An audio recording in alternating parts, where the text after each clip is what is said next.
Vivian, welcome to Scotland. It's lovely that you're here in Glasgow at the University of Strathclyde Business School, coming to speak as part of the Asia Scotland Institute's initiative to bring great people up here to tell great stories and engage with tomorrow's leaders, which is our mission, which is really to educate and inspire, particularly in this, the century of Asia. And so it's lovely to have you here. You were in Edinburgh this morning, and now You're here, and you arrived from New York in London earlier today, so a long day for you. And I wondered if you could just start by asking you to talk about the things that you'll be speaking on and touching on shortly when we go into the larger auditorium. Well, you described this as the age of opportunity for Asia, and that is exactly what it is. 70% of economic growth in the next 10 to 20 years will come from Asia, and our responsibility, particularly in the developed West that has enjoyed so much growth in this century, is to figure out how to connect and mutually benefit from that. Gender participation in the workforce is a topic that we've touched on many times at McKinsey. We've done research in this area since 2007, and our first report in Asia was in 2012. But this year we've published an extensive report by country looking at the economic benefit of gender participation to Asia and how important it is to growth. As always is the case with Asia, the story is not the same everywhere, but what it is, it's an opportunity of at least 5 percentage points of GDP for every single Asian market. Some of the things you know about Asia are always true. 50% of the opportunity is in China. But what's interesting is that some of the mid-sized and smaller, fast growth, demand-led economies, Indonesia, Malaysia, Bangladesh, have huge prizes from getting more women into their economy.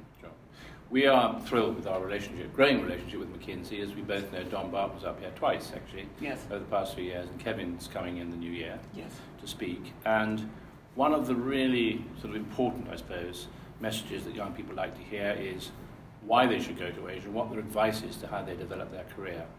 And I'm wondering any thoughts on that. Well, Asia is one of the fastest growing geographies in the world, and that demand-led growth, literally, in some cases, for example, in India, lifting thousands of people out of poverty through just job creation and entrepreneurship, good old-fashioned business. And in other cases, finding ways to deal with the challenges of an aging population. If you think about more mature economies like Japan or Australia, their growth is equally essential, and gender participation is just solving different problems. So it's vast, it's complex, it's highly varied, and I think that's fun. It's in business to be in a part of the world that's growing and really shaping things in a new way.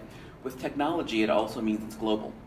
It's not a question of striking out to some another part of the world that is far from the economic center. The economic center is shifting, and really, if you know your history, returning. Shifting back. Well, 200 years ago, the two biggest economies in the world were China and India. Well, and for 7 centuries prior to the last one.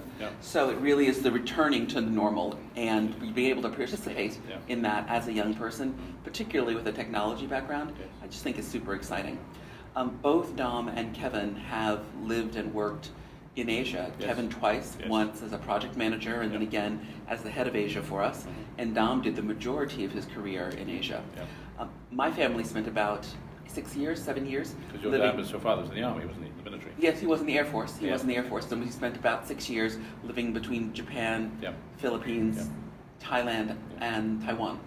I was during the military participation from the U.S. during the Vietnam War, but it was a hugely broadening experience for our family, and for sure one of the reasons that I have a global career today.